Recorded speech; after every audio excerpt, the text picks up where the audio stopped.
ಇತ್ತೀಚಿನ ಸಂಚಿಕೆಗಳನ್ನು ಜಾಹೀರಾತಿನ ಕಿರಿಕಿರಿ ಇಲ್ಲದೆ ನೋಡಿ.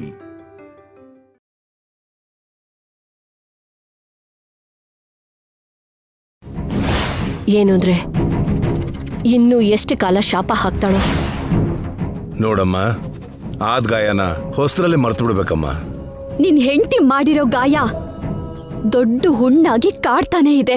ಅದ್ ಹೇಗ್ ಮರ್ತು ಬಿಡಿ ಅಂತೀರಿ? ಅದ್ ಸರಿನಮ್ಮ. ಎಲ್ಲಿದ್ದೀರಮ್ಮ? ನಿಮ್ ಯಜಮಾನ್ರು ಏನ್ ಮಾಡ್ತಿದ್ದಾರೆ? ಮಕ್ಳೇನಾದ್ರೂ?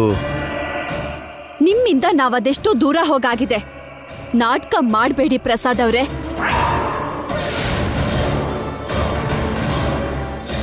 ನೀವ್ ಏನ್ ಹೇಳಿದ್ರು, ಎಷ್ಟು ಹೇಳಿದ್ರು ಅರ್ಥ ಮಾಡ್ಕೊಳ್ಳೋ ಸ್ಥಿತಿಲಿ ಅವಳಿಲ್ಲ.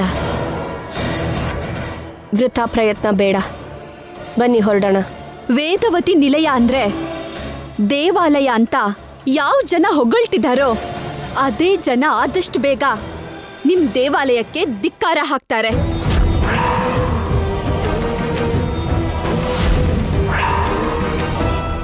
ನಿಮ್ ಪದ್ಧತಿನ ಪ್ರಶ್ನೆ ಮಾಡ್ತಾರೆ. ನಿಮ್ ಕಟ್ಟುಪಾಡನ್ನ ಕಿತ್ತೋಗಿತಾರೆ. ಹೊಟ್ಟೆ ತುಂಬಿರೋ ನಿಮ್ ಮೇಲೆ ಹೊಟ್ಟೆ ಉರಿತಿರೋ ಒಬ್ಬ ಹೆಣ್ಣು ಮಗಳು ಹಾಕ್ತಿರೋ ಶಾಪ ಇದು.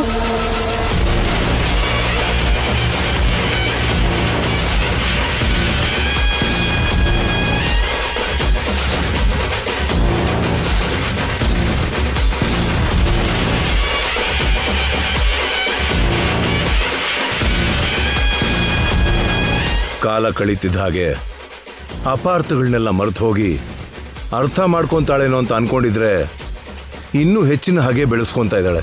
ಕಾಲನೇ ಪರಿಹಾರ ತೋರ್ಸುತ್ತೆ. ಬನ್ನಿ ಹೋಗೋಣ.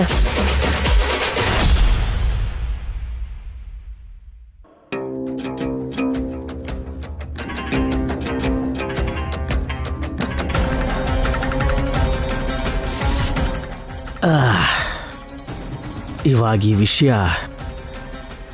ನನ್ನ ಹೆಂಡತಿಗೆ ಗೊತ್ತಾದರೆ ಹೇಗೆ ರಿಯಾಕ್ಟ್ ಆಗ್ತಾಳೋ ಏನೋ. ತಂಗಿ ಈ ವಿಷಯನ ಅಕ್ಕನ ಹತ್ರ ಹೇಳ್ಕೊತಾಳಾ?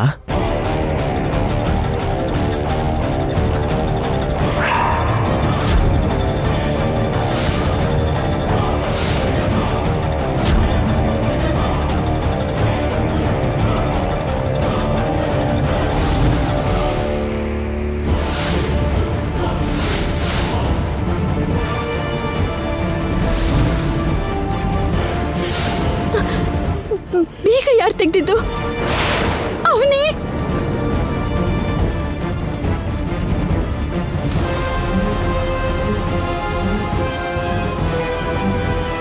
ಅವನೇ?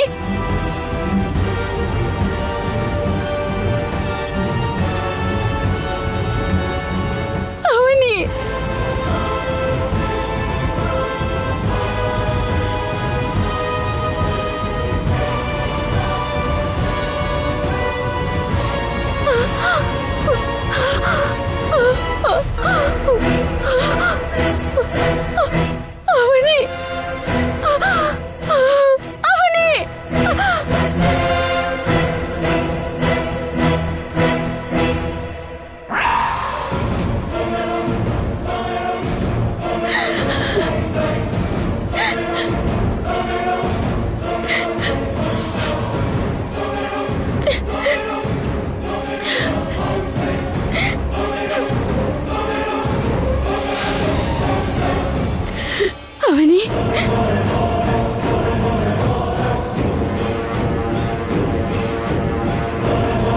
ಪೇಟೆಗೆ ಹೋಗ್ಬೇಕಾದ್ರೆ ಹೊರಗಡೆಯಿಂದ ಬೀಗ ಹಾಕೊಂಡು ಹೋಗಿದ್ದೆ. ಬರೋ ಅಷ್ಟೊತ್ತಿಗೆ ತೆಗ್ದಿತ್ತು. ಅಷ್ಟಕ್ಕೂ ಯಾರು ತೆಗ್ದಿದ್ದು?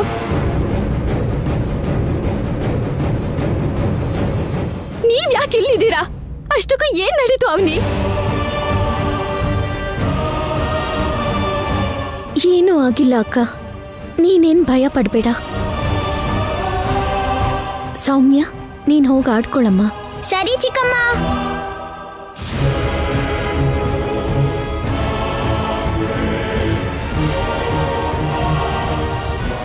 ಇಲ್ಲ, ಏನೋ ನಡ್ತಿದೆ. ನನ್ನ ಹತ್ರ ಏನು ಮುಚ್ಚಿಡ್ಬೇಡ ಅವನಿ. ಏನೂ ಆಗಿಲ್ಲ ಅಕ್ಕ. ನಿಜ ಹೇಳಿಲ್ಲ ಅಂದ್ರೆ ನನ್ ಮೇಲೆ ಆಣೆ.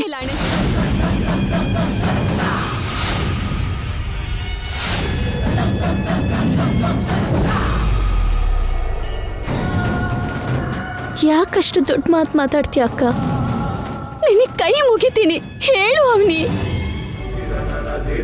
ದಂಡಕಾರಣ್ಯದಿಂದ ಸೀತಮ್ಮನನ್ನ ಅಪಹರಿಸೋದಕ್ಕೆ ರಾವಣ ಅವಕಾಶಕ್ಕೋಸ್ಕರ ಕಾಯ್ತಿರೋ ಹಾಗೆ ನನ್ನ ಭಾವ ನನ್ನ ಅಕ್ಕ ಇಲ್ದಿರೋ ಸಮಯದಲ್ಲಿ ಅಂತ ಅವಕಾಶಕ್ಕೋಸ್ಕರ ಕಾಯ್ತಿದ್ರು. ತುಂಬ ವರ್ಷಗಳಿಂದ ನನ್ನ ಕಣ್ಣು ಮುಂದೆ ಇರೋ ಈ ಅಂದ ಇವತ್ತು ನನ್ನ ಸ್ವಂತ.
ಅವನಿ ಇಬ್ರು ಎಣ್ಣೆ ಸೋಡ ಹಾಗೆ ಒಂದಾಕೋಕೆ ದೇವ್ರು ಕೊಟ್ಟರು ಅವಕಾಶ ಇದು. ಅವನಿ ಪ್ಲೀಸ್, ಇಲ್ಲ ಅನ್ಬೇಡ ಪ್ಲೀಸ್. ಏಯ್ ಅವನಿ, ಚಿಕ್ಕಮ್ಮ, ನಾವು ಮತ್ತೆ ನನ್ನ ಫ್ರೆಂಡ್ಸು ಇಲ್ಲ ಆಟಾಡೋಣ ಅಂತ ಬಂದ್ವಿ.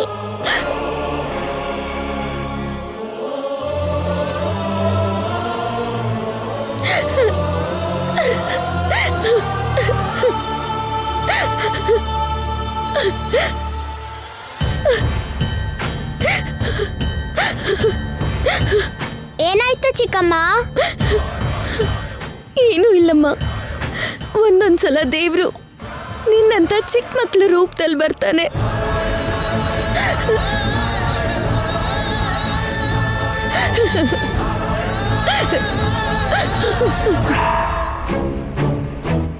ದೇವ್ರು ಕಳಿಸ್ದ ಹಾಗೆ ಸೌಮ್ಯ ಬಂದ್ಲು. ನೀನ್ ಕಾಪಾಡ್ಕೋಬೇಕು ಅಂತಿರೋ ನಿನ್ ತಂಗಿನ ನಿನ್ ಮಗಳು ಕಾಪಾಡಿದ್ಲು.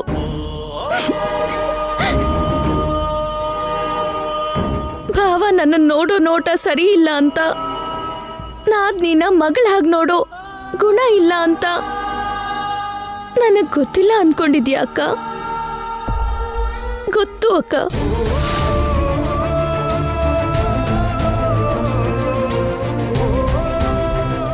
ಅವ್ರ ನೋಟ ಪ್ರತಿದಿನ ನನ್ನ ಶರೀರನ ಸೂಜಿ ಹಾಗೆ ಚುಚ್ತಾನೆ ಇರುತ್ತೆ.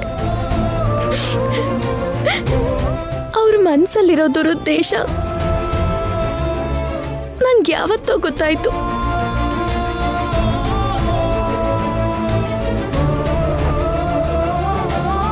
ನೀನ್ ಬಚ್ಚಿಟ್ಕೊಂಡ ಹಾಗೇನೆ ನಾನು ಬಚ್ಚಿಟ್ಕೊಂಡಿದ್ದೆ ಅಕ್ಕ. ಅವನಿ ಅಕ್ಕ,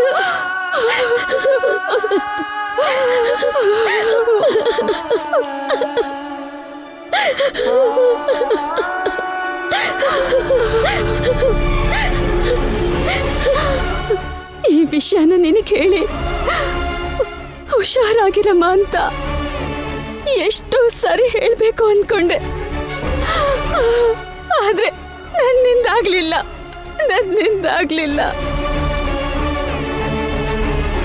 ನನ್ ಗಂಡ ನಿನ್ ಮೇಲೆ ಕಣ್ಣು ಹಾಕಿದಾನೆ ತಂಗಿ ಅಂತ ಹೇಳ್ಕೊಳ್ಳೋ ದೌರ್ಭಾಗ್ಯದ ಪರಿಸ್ಥಿತಿ ಯಾವ ಅಕ್ಕನ್ಗೂ ಬರ್ಬಾರ್ದು ದೇವ್ರೆ, ಬರ್ಬಾರ್ದು.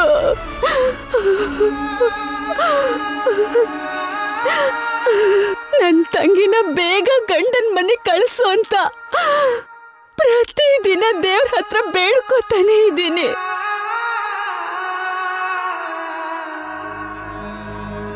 ಹಾಗೇನಾದ್ರೂ ಆದ್ರೆ ಮನೇಲಿರೋ ದುರಾತ್ಮ ನೋಟದಿಂದ ನಿನಗೆ ಮುಕ್ತಿ ಸಿಗತ್ತೆ. ಗಂಡಂಗ್ ಹೆದ್ರಿ ತಂಗಿನ ಮನೇಲಿ ಕೂಡ ಹಾಕೋ ಪರಿಸ್ಥಿತಿ ಈ ಪ್ರಪಂಚದಲ್ಲಿ ಯಾವ ಅಕ್ಕಂಗೂ ಬರಬಾರ್ದು. ಅಮ್ಮ ಬದುಕಿದ್ರು ನಿನ್ ತರ ನೋಡ್ಕೊಳ್ತಿರ್ಲಿಲ್ವೇನೋ.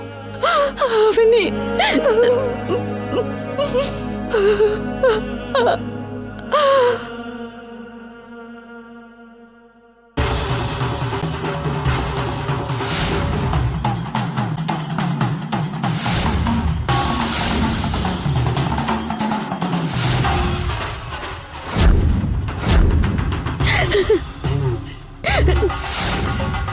ಅಷ್ಟಕ್ಕೂ ಆ ನಾಯಿ ಆ ದುಷ್ಟ ಎಲ್ಲಿದ್ದಾನೆ?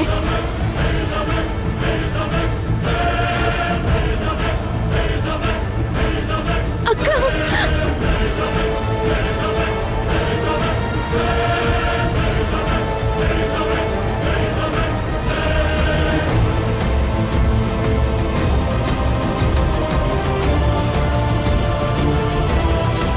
ಛೇ, ಒಳ್ಳೆ ಚಾನ್ಸ್ ಮಿಸ್ ಆಗೋಯ್ತು.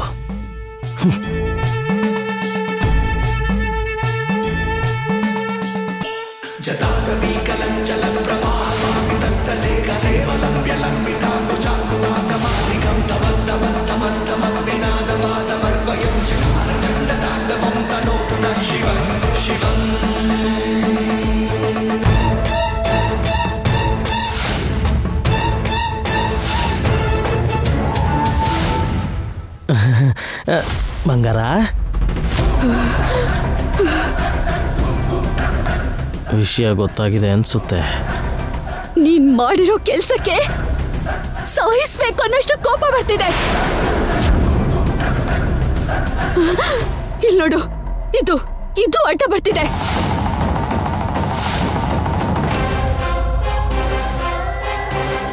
ಸಂಪಾದನೆ ಇಲ್ಲ, ಸಹಿಸ್ಕೋತಿದ್ದೀನಿ. ಜವಾಬ್ದಾರಿ ಇಲ್ಲ, ತಡ್ಕೋತಿದ್ದೀನಿ. ಮಗಳ ಭವಿಷ್ಯದ ಬಗ್ಗೆ ಯೋಚನೆ ಇಲ್ಲ, ಆದ್ರೂ ತಾಳ್ಮೆಯಿಂದಿದ್ದೀನಿ. ಮೈ ಮೇಲ್ ಪ್ರಜ್ಞೆ ಇಲ್ದಿರೋಷ್ಟು ಕುಡಿದು ಬಂದ್ರು ಮನೆ ಬಾಗ್ಲು ತೆಗಿತಿದ್ದೀನಲ್ಲ ಅಂತ ನನ್ ತಂಗಿ ರೂಮಿನ ಬಾಗ್ಲು ತೆಗಿಬೇಕು ಅಂತ ಏನಾದ್ರೂ ಪ್ರಯತ್ನ ಮಾಡ್ದೆ ಅಂದ್ರೆ ನಾನಂತೂ ಸುಮ್ನಿರಲ್ಲ. ಖಂಡಿತ ಸುಮ್ನಿರಲ್ಲ. ಅಡ್ಗೆ ಮನೇಲಿರೋ ಚಾಕು ತರಕಾರಿ ಹೆಚ್ಚೋ ಕೆಲ್ಸಕ್ ಮಾತ್ರ ಅಲ್ಲ, ತಪ್ಪು ಮಾಡೋ ಗಂಡನ್ ಕತ್ತು ಕುಯ್ಯೋಕು ಉಪಯೋಗಕ್ ಬರತ್ತೆ. ಅದನ್ನ ನೆನ್ಪಿಟ್ಕೋ. ಅಂದ್ರೆ ನನ್ನ ಸಾಯಿಸ್ಬಿಡ್ತೀಯ ಬಂಗಾರ? ಮತ್ತೆ ಕೆಟ್ಟ ಬುದ್ಧಿ ತೋರಿಸ್ತೆ ಅಂದ್ರೆ ಮೇಲ್ಗಡೆ ಹೋಗ್ತೀಯಾ, ಪೀಡೆ ತೊಲಗ್ತು ಅನ್ಕೋತೀರಿ. ನನ್ ತಂಗಿ ಸಂಪಾದನೆಯಲ್ಲಿ ತಿಂದು ಓಡಾಡ್ತಿದ್ಯಾ ಅಂತ ನಾದಿನಿನ ಮಗಳಾಗ್ ನೋಡಕ್ಕಾಗಲ್ವಾ? ಅಪಾರ್ಥ ಮಾಡ್ಕೋಬೇಡ ಬಂಗಾರ.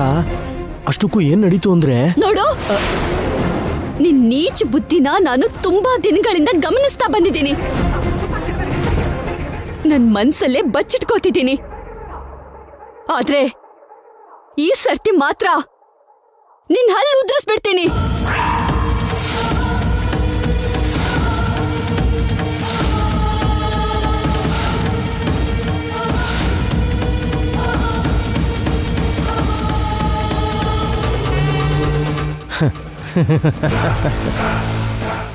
ನಿನ್ನ ಬೆದರಿಕೆಗೆ ಈ ನರಸಿಂಹ ಭಯ ಪಡ್ತಾನೆ ಅನ್ಕೊಂಡ್ಯಾ? ಹೊಸದಿರೋ ಹುಲಿ ಇವನು. ಮತ್ತೊಂದು ಅವಕಾಶ ಸಿಕ್ತು ಅಂದ್ರೆ ಬಿಟ್ಬಿಡ್ತಾನೆ ಅನ್ಕೊಂಡ್ಯಾ?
ಬೆಳಕಿನ ಕವಿತೆ ಬೆರಗಿಗೆ ಸೋತೆ ಬೆಳದಿಂಗಳೇ ಮೆರವಣಿಗೆ.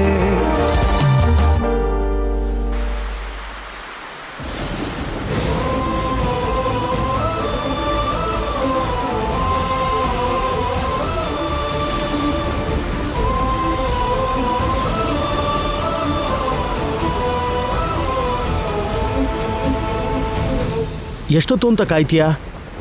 ನಾನು ಹೋಗಿ ನಿನ್ನ ತಂಗಿನ ಹುಡ್ಕೊಂಡು ಬರಲಾ? ಕೇಳ್ತಿದ್ರೆ ಯಾಕೆ ಮಾತಾಡ್ತಿಲ್ಲ? ತೋಳಕ್ ಹೇಳಿದ್ರೆ ಕಳ್ದು ಹೋಗಿರೋ ಮೇಕೆ ವಾಪಸ್ ಬರತ್ತಾ?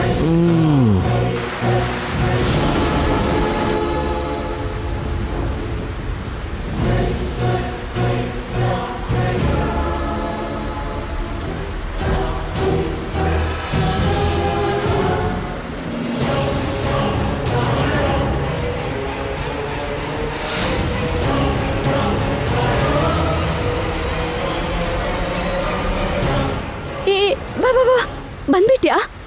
ಫೋನ್ ಮಾಡ್ತಿದ್ರೆ ಕನೆಕ್ಟೇ ಆಗ್ತಿಲ್ಲ. Switch off ಆಗಿತ್ತಕ್ಕ.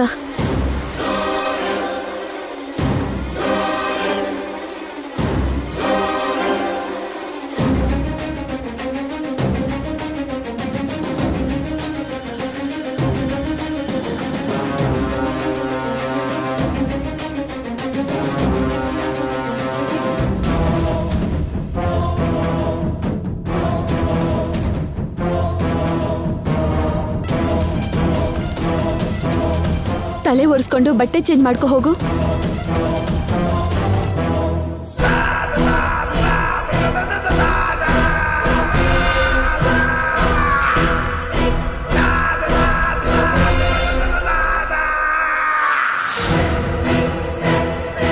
ಪ್ರತಿ ವಿಷಯದಲ್ಲೂ ನನ್ನ ಅಪಾರ್ಥ ಮಾಡ್ಕೋತಿದ್ಯಾ. ಎಲ್ಲಿ ನೋಡ್ಬೇಕು ಅಂದ್ರು ನಂಗೆ ಭಯ ಆಗ್ತಿದೆ. ಕುರುಡ ಆಗಿದ್ರೆ ಚೆನ್ನಾಗಿರ್ತಿತ್ತೇನೋ. ಹಂಗೇನಾದ್ರೂ ಆಗಿದ್ರೆ ಅಮ್ಮನವ್ರಿಗೆ 101 ತೆಂಗಿನಕಾಯಿ ಹೊಡಿತಿದ್ದೆ. ಹಾ,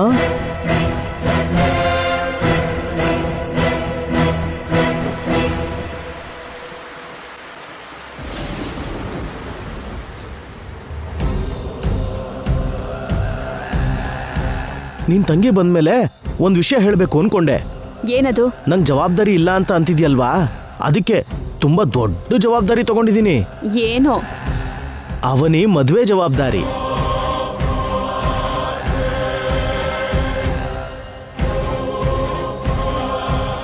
ಹಾಗಲಕಾಯಿ ಜ್ಯೂಸ್ ಕುಡ್ದಾಗ ಮುಖಾನ್ ಯಾಕೆ ಹಾಗಿಟ್ಕೊಂಡಿದ್ಯಾ? ಶಾಕ್ ಆದ್ಯಾ? ಭೂತದ ಬಾಯಲ್ಲಿ ಭಗವದ್ಗೀತೆ ಕೇಳಿದ ಹಾಗಿದೆ ನಿನ್ ವರ್ತನೆ.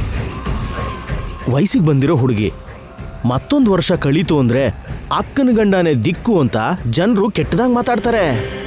ಹಾಗ್ ಮಾತಾಡೋರ್ ಬಾಯಿಗೆ ಬಿಸಿ ಎಣ್ಣೆ ಸುರಿತೀನಿ.